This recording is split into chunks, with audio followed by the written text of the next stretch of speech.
August 9-നാണ് Kolkata RG Kar medical college ആശുപത്രിയിലെ seminar ഹാളിൽ വെച്ച് 31-കാരിയായ PG ഡോക്ടറെ അതിക്രൂരമായി ബലാത്സംഗം ചെയ്ത് കൊലപ്പെടുത്തിയത്.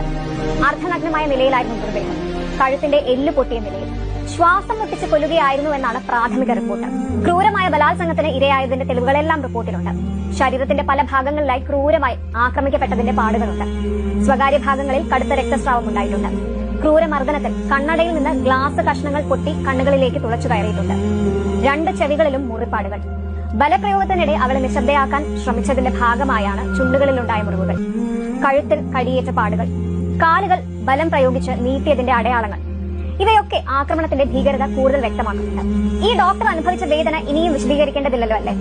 ആ അവസാന നിമിഷങ്ങളിൽ അവളുടെ ദുരവസ്ഥ സങ്കല്പിക്കാൻ പോലും ആവാത്തതാണ്.